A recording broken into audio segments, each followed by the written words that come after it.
Welcome to MOVI-C Control Cabinet Products Basic to Intermediate Training. This is session 17 and lab number 9. Today we're going to learn how to use the scope tool, which is something that's built into every MOVI-C product and accessed through MOVI-Suite. First of all, again, let me make a quick comment about motors. Basically, you can use this lab with either motor type. If you were set up correctly for the last lab, then you should still be fine, so use whatever you had there. I'll be using a servo motor for this lab. So let's move on to the pre-lab instructions and talk about some things you need to understand about the scope. This will take a little bit of time. The scope is a complex tool, and I want to give you a good grounding in it before I turn you loose to do the lab. First of all, let's talk about the scope tool and give you a few facts about it. It's built into MOVI-C access modules and VFDs. In other words, it's not really part of MOVI-Suite, that's just the front end of it. The actual scope is built into the access modules or VFDs, and a lot of people don't know this, but it runs continuously all the time in the background, even when you don't configure it. So it's always collecting data, but of course if you haven't configured it correctly, it's not going to be useful for what you want, but once you configure it, then it will be collecting data exactly as you want it to. So be aware of that, the idea that the scope is really in the VFDs and the access modules, and it's always running. So what's the PC for? Well, the scope does not require a PC to collect data. The PC is only used as a front end. It's used for setup, displaying, and exporting the data, which means typically what you do is you connect up your PC, you fire up the scope through MOVI-Suite, you configure the scope, then you disconnect and you walk away, and the scope collects data, and then you come back later, plug the PC back in, and collect it. This, of course, is what people do when they're doing diagnostics with faults that may only happen occasionally. The scope does have a mode for continuous monitoring, which you might use during setup, in which case you would leave the PC connected, but again, all it's doing is acting as the front end. So do understand that distinction. It is important, and it's actually very flexible on the part of the designers of MOVI-C because it allows the scope to be running without supervision from a PC, which is what you do a lot with diagnostics. Now, setting up the scope is fairly complex. You need to understand the different possibilities and you need to set it up correctly. So we're going to go over the controls before we do the lab. When you start up the scope, which launches in a separate window, so you launch it through MOVI-Suite, but then it pops up as its own window, you have to configure a number of things. And a colleague of mine sort of describes this like making a sandwich, where you put all the different layers together and finally when you're done, you're ready to eat it. The first thing you have to do is pick the measurement mode, and there are two measurement modes possible. There's what's called continuous trace mode, that is live monitoring. That's like using a laboratory oscilloscope where you just connect it up to a signal and you watch the signal appearing on the screen as it is generated. You would use this for things like tuning the drive or just observing different parameters and hoping that they're working correctly and using the scope to confirm it. So this is one mode, but there's a second mode which is used more for diagnostics, and that is called triggered capture. Laboratory oscilloscopes also offer this feature usually, and what a triggered capture does is the scope doesn't actually collect any data until an event happens. We call this the trigger. Often it's a fault or a value going into a certain numeric range. What you often use triggered capture for is to detect problems. You know what the problem could be, and so you set up the scope to look for that situation, and as soon as it happens, it collects a trace. And then that trace is later downloaded and displayed, and hopefully then you can figure out what's going wrong. So triggered capture is quite different from continuous capturing or live monitoring, but they both have their place, and we're going to go over both of them in the lab. So you'll need to pick one or the other first as picking your measurement mode. Then you move on to the next stage, and that's picking what you want to monitor. Now, the scope is quite versatile. It can monitor up to 10 parameters at one time. There are a lot more parameters than that. So it's a 10-channel scope. It can monitor up to 10 different parameters. Of course, you don't have to do that. You could just monitor one if you wanted, but you can handle up to 10 if needed. And for some diagnostics, you'd probably want to do that. So this is the second tab you pick, and you can see that all 10 are populated in this example, but you could just delete ones you don't want to use. So the first column here is the channel number 1 through 10. You can pick individual trace colors for the channels if you wish to make them easier to tell apart. There's an on-off switch that allows you to show or hide a given trace, so you could temporarily turn one off if you didn't want to see it. You have the actual parameters themselves that you're monitoring, and if you click there at the little box at the corner, it'll pop down and you can change it to another parameter. And believe me, there are hundreds of parameters you can monitor. If you want to just get rid of a channel, you can click the little delete button at the end. It's called reset, and that will simply delete that row. Also notice there is a description of the parameter in the description column, and the units are provided as well. So that's just a nice little convenience. Channel parameters can be selected in 3 different ways. There is a list. This is sort of like when we were setting up the I/O in some of the other labs where you had default selection, which is the most common ones, and then you have the master list, which is the selection tab. That's huge, by the way. It's got hundreds of parameters. So you can just troll through that list and find what you need. Another way is to use the search box. For example, if you want to find the fault parameter, fault code, for example, just type fault in the search box and everything with that word in it will pop up, and then you can decide which one you want. So that's another possibility. And the third way, and the most sure way, is by the index and subindex number by just typing it in directly. Now you may wonder, where do you find these numbers? Well, in some cases it's very challenging to find them, which is why many people don't use this method. But you've probably noticed as I've been doing the walkthrough labs, if I stay in one spot too long, there's always a little pop-up box that appears when I hover over something. If you look in those boxes when you hover over parameters and things, there will be index and subindex numbers there. So if you know you're after something, just hover over it and you can look at it and get its index and subindex number. So that's another way.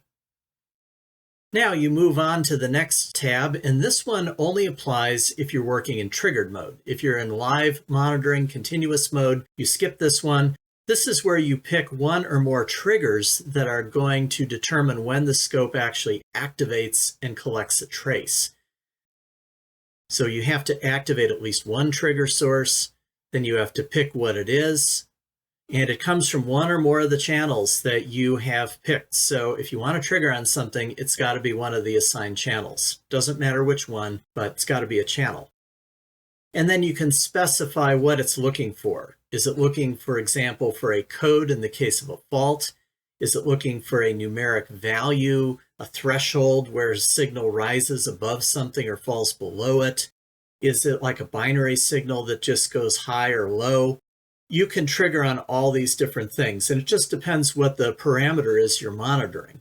So you have different tests available here. And you can bring in other triggers, and you can do what's called anding and oring. Oring means if any trigger happens, the scope will fire up. And means all the triggers have to be there for it to fire up. Again, it's up to you. You can do some very sophisticated diagnostics if you wish. And then the last thing you do is you set up some control of the scope itself. Now, if you're in continuous monitoring, then you're only going to set the sample rate. That determines the quality of the trace. It's how many times per second it's collecting data. And the more samples you take every second, the better quality the trace will look. But on the other hand, especially with triggered mode, it affects the length of the trace. If you take too many samples too quickly, then the trace won't be very long because the scope has limited memory. So you kind of have to play with this and compromise between available memory and the quality of the trace. Now in continuous mode, it's not as important. You can pick a faster rate because it's just displaying it as it comes by. So that's a little different. So you will set the sample rate for both triggered and continuous mode. But this you will only set up if you're going in triggered mode. The post-trigger percentage determines how much data in the collected trace comes before and how much comes after the trigger. So post-trigger is how much data is after, pre-trigger is how much before. You move that slider around to decide what percentage is post and what is pre. Now you may be thinking, well, why would I want anything before the trigger or after it or both? Well, think about this. If you're trying to detect the cause of a fault, what you're really interested in is what happens right before the fault. So that means you're going to want most of your data to be pre-triggered data, because the fault is the event that starts the scope. It's really what comes before it that you care about. On the other hand, some diagnostics, when the trigger happens, what happens right after it is what's interesting. And in that case, you would make the post-trigger percentage bigger and the pre-trigger smaller. So this is kind of the art of scoping, knowing what kind of data you're interested in and adjusting that slider. Now, once you've slid it, you can click the Calculate Times button and it'll tell you how long the trace will be before and after and what the total trace length is. You can kind of look at that as well, and that gives you an idea, have you set your scope up correctly? Setting up a triggered scope is kind of an art form, and I've met some engineers who are just really good at it, know exactly how to do it, but eventually everybody gets enough experience to be fairly comfortable doing that. All right. Once you're all done, you finally completed your sandwich, you click Apply, and the scope window will appear ready to go. So this is it. And yours may not look exactly like this because you can tweak its appearance and move some of these panels around. They are dockable, but this is roughly what it looks like. One thing that frustrates me a bit, I feel that the scope itself is a little small, especially on a laptop screen. So sometimes you may want to actually kind of move the other panels by dragging them and making them a little smaller so you get a bigger spot to look at the scope. By the way, if you click here, one of these little swoopy menus, you can take a shortcut to the recorder settings if you want to make changes. And I just mentioned this, I'll mention it again. You can grab the panels that cluster around the screen and drag them. They are dockable and undockable. See, they come loose and then you can move them around and place them in other locations. So you might want to do that just to make your scope use its real estate most efficiently. Let me talk about the toolbars at the top of the scope window itself. Again, this takes a little practice to get used to these. The scope toolbars control the scope's operation and the way it displays collected data. The first group of controls here is for zooming and scaling. This allows you to take the trace and focus on a particular part of it, or just zoom back and see the big picture. The best way to use these is to play with them. Measurement cursors allow you to measure time and amplitude or values, and there are two of them. You can use them to take measurements, and they'll be displayed in the parameters section below. The little play button tells the scope either to start collecting if it's in live mode or to prime the trigger, kind of like cocking a gun, getting it ready for triggering. You click that and then the scope will be ready to do its job. You can click the stop button if you're in live mode to stop the scope. There is a force trigger button. If you just want to force the scope to take a sample, you can do that.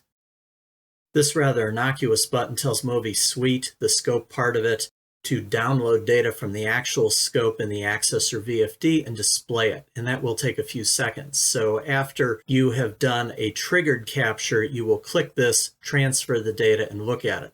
Live monitoring appears all the time when it's running. And then there's a scope status that shows what it's doing and how it's working through its memory. Remember, it's got a built-in limited memory. It's what's called a circular buffer, which means it fills and then it loops back around to the beginning and starts overwriting what's in there. And you can sort of see the circular buffer working here by watching the little circle and the percentage. And I'm going to just give you one warning. In this lab, the motor can make some scary noises. Don't let it spook you. It's normal. And if something really goes crazy, that's what your big red switch is for, to shut things down.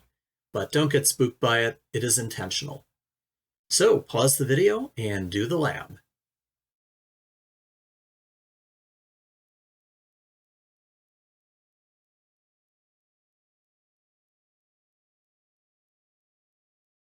All right, well, I hope you found that enjoyable and useful, and I hope you've come to appreciate that the scope can give you a lot of information. Let's go ahead and do the lab walkthrough. Okay, well, we're ready to do some scoping. I've opened up my current project, which, as you remember, was CFC mode and load inertia measurement and tuning, so we're right where we were. We're back at the axis circle, and we're going to now do some testing with the scope. By the way, just if you're curious, I'm not going to be showing a video of the drive running when we're doing this because the screen's already kind of crowded and it's really not doing anything very interesting. I will simply tell you what the drive is doing at different points as we go through the process. The first thing we're going to do is see how you can improve your drive's tuning using this tool. Now we have completed sort of the automatic tuning. I'm now going to show you a way to refine it a little bit by using the scope. This can be very handy if the automatic mode doesn't quite get you there. So we're going to start by launching the scope. We do that by going to the Tools section, which remember is the one place you click on the axis circle that goes somewhere else. And we pick Scope. It's right below Manual Mode. And the scope fires up in a separate window. If you have a dual monitor set up, then it might be a nice idea to put the scope on a second window, but of course many times you're out in the field with a laptop and you're trying to cram everything on one small screen. That's just one of the challenges of working in the field, I guess. So we're going to go ahead and start by clicking New Project and Planning. This will let us set up the scope. We can give our scope trace a name if we want by clicking in this box and then typing in something meaningful. I'll just accept the default here, but I am going to change modes from single trace mode, which remember is triggered operation, to live monitoring, which is the continuous trace mode. All right, that's the first thing to do. Now I must resist the temptation to click apply because remember I'm building that sandwich of different things that are necessary. So I need to go and pick my recording channels. So I click the recording channel tab.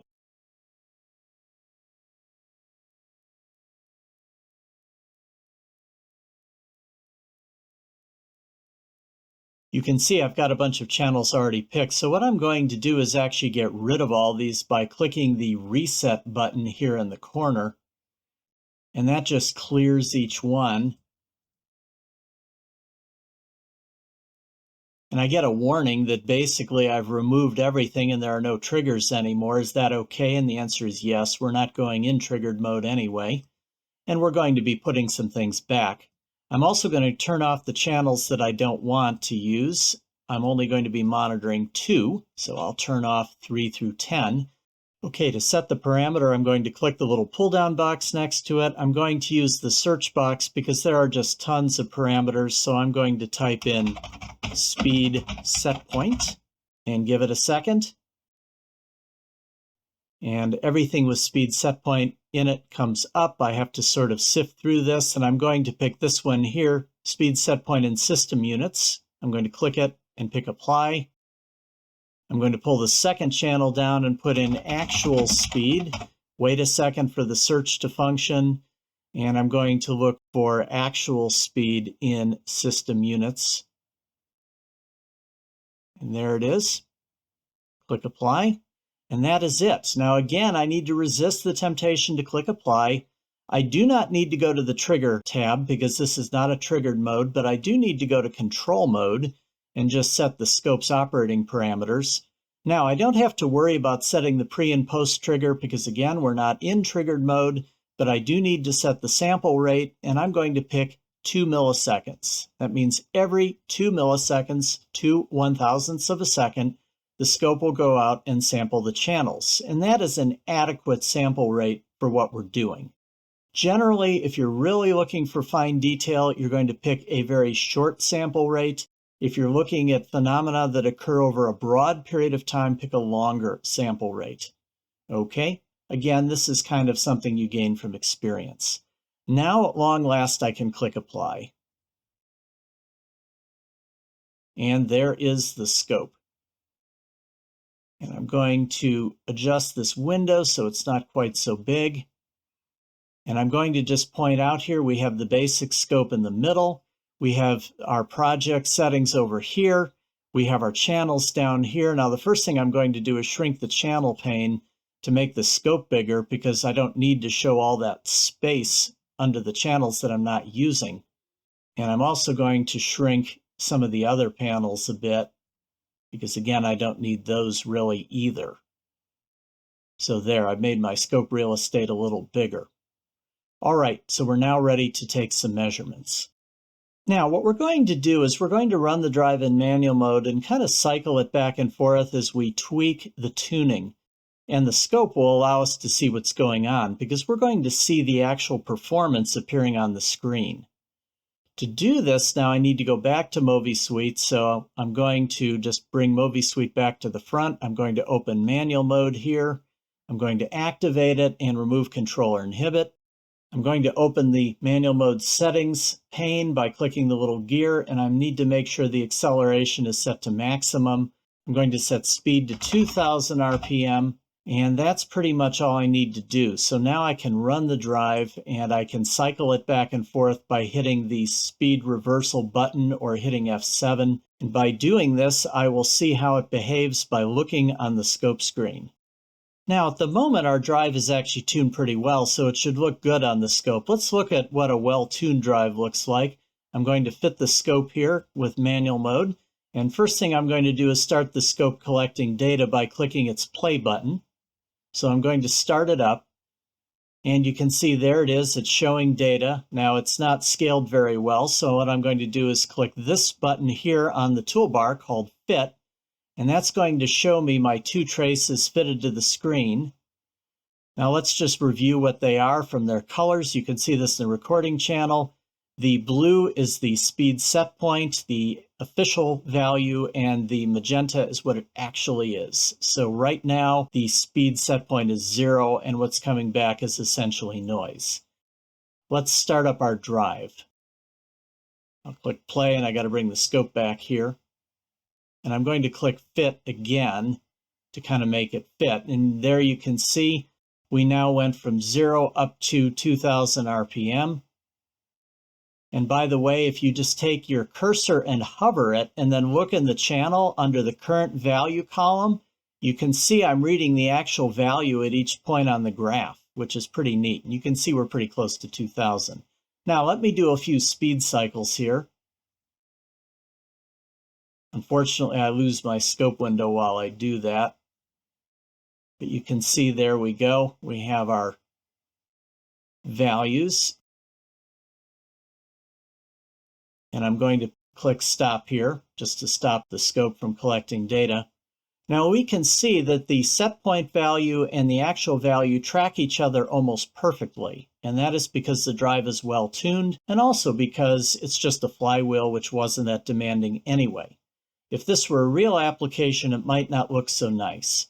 So what we're going to do now is we're going to deliberately mistune the drive so you can see what it looks like when it's not nice and happy.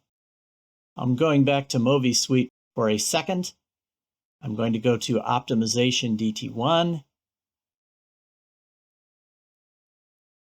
And I'm going to do two things. First of all, I'm going to change the load moment of inertia from what it actually was measured at, 1.685, to just 1 times the motor inertia.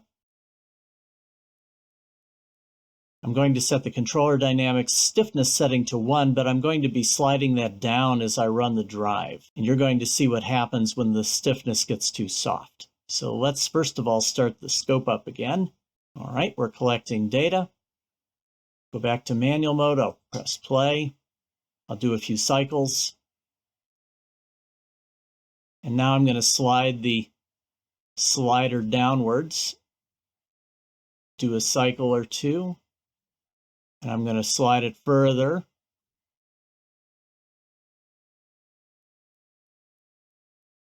And I'm going to stop the drive and go back to the scope. Stop it. Fit the data to the screen, and you can see what we've collected. Now, what we need to do is zoom in on what we're interested in. So I'm going to pick the XY zoom tool, and I'm going to box in what we collected here. And there you go. Now, you can see when we started the drive, it was well tuned. It looked nice. It tracked well. When we moved it to 0.75, though, notice the actual kind of degraded a bit. There's a little overshoot at each transition. And when we set it really soft, look at it here, it really is getting smushy. So this is an example of a drive that's too loose. This is one that's better, and this is one that's where it belongs. So that's an example of tuning. Now we can go the other way and make it too stiff, and this is where things can get scary, so you might hear some bad noises, but don't worry about that.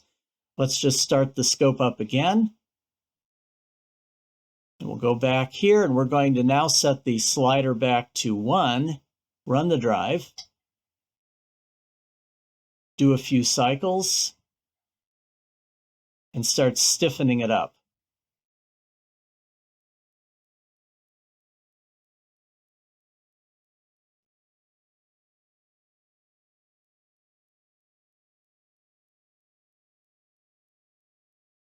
And my drive is now oscillating and making some nasty noises. So let's stop and let's zoom in. Look at our traces. And we can see that it looks pretty good as we go up until we get here. Now let's zoom in again and look at just this section of the trace where we set stiffness to 2, and you can see it's oscillating badly. That means the control system is so aggressively trying to maintain control that it's actually losing some control and oscillating. That is an example of tuning too stiff. So what you can do to refine your tuning is very simple. You can bring the scope up and you can do the speed cycling as you tweak the stiffness. And by doing that, you can see what really looks good. And ideally, you want the set point and the actual speed to pretty much match each other.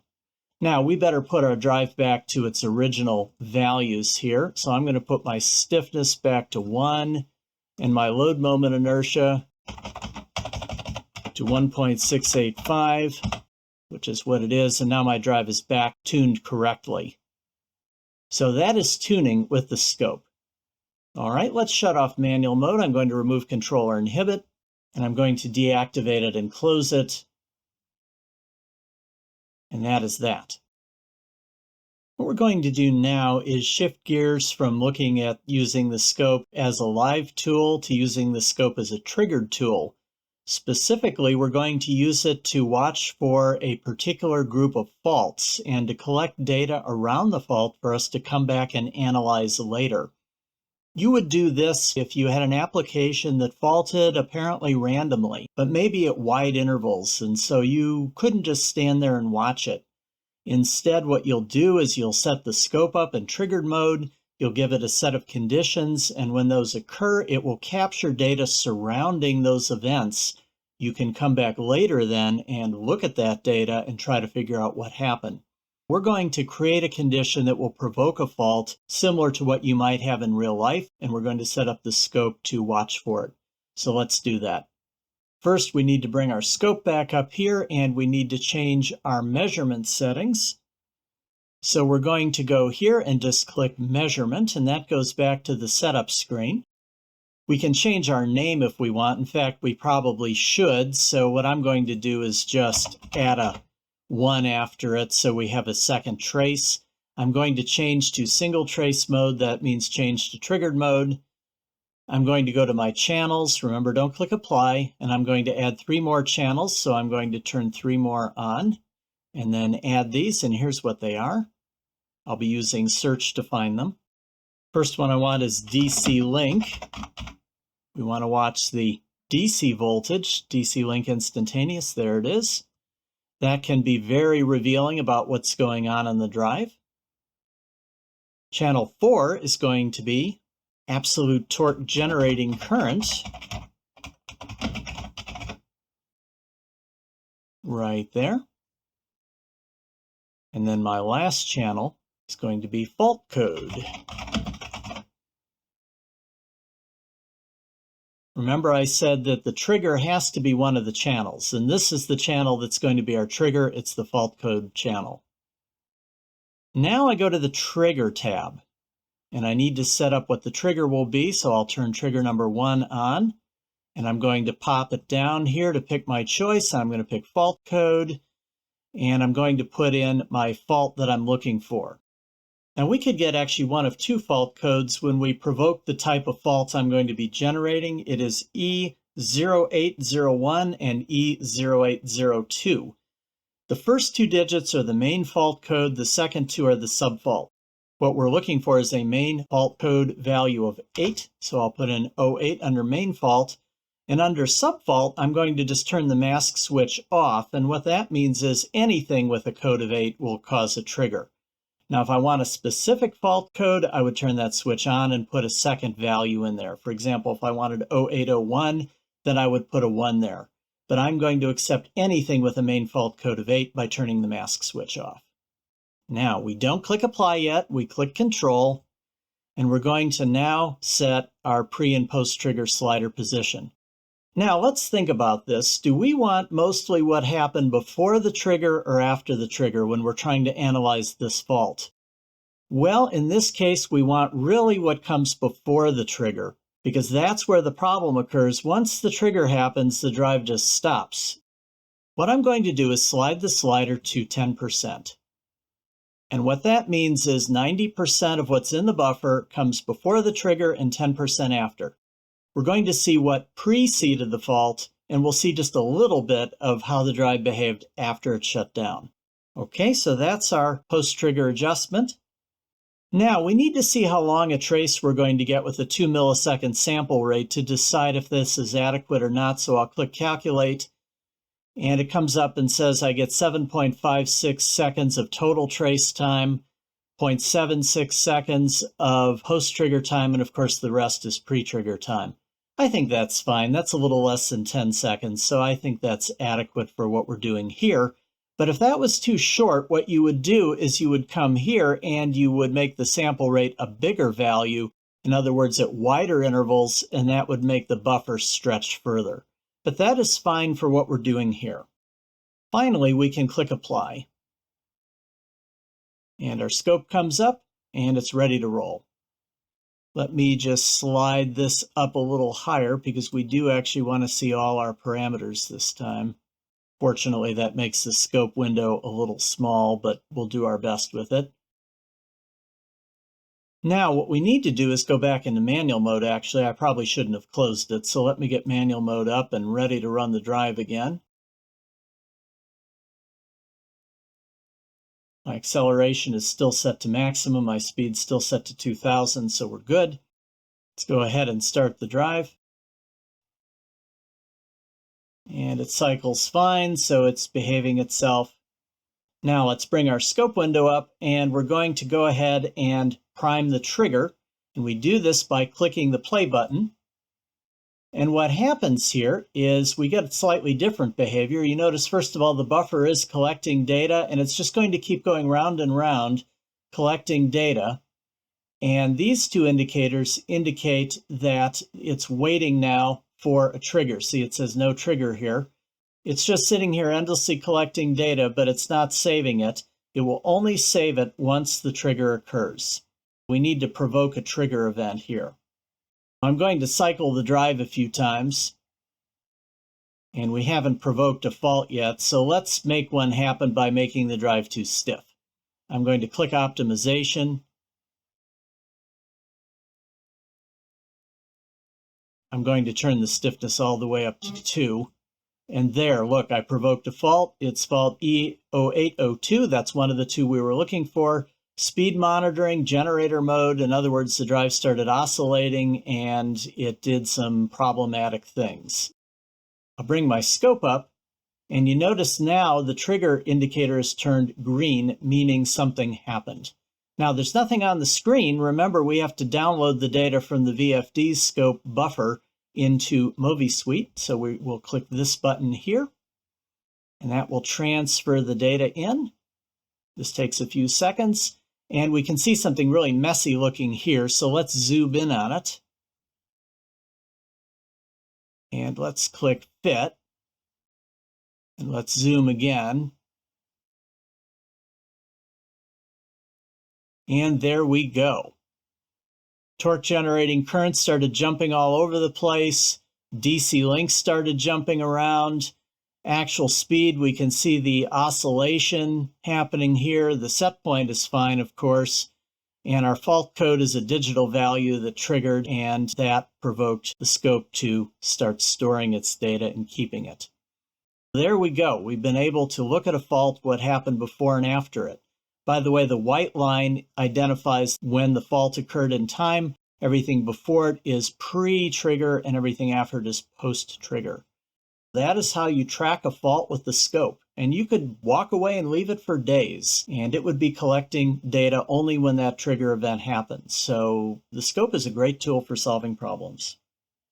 Let me just review a few of the controls on the scope while we're here. I've already shown you how to fit and zoom. Let me show you a few other things. You can turn traces on and off just by flipping their switch if you want to hide them for some reason.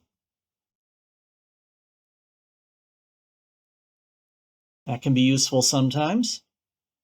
If you want to see the current value of a trace, just hover over it and look at the current value column under each channel, and you can see the actual values and whatever units those channels represent. See how those are changing?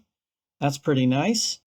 You can measure time. The scope has a set of cursors, and I mentioned those in the pre-lab.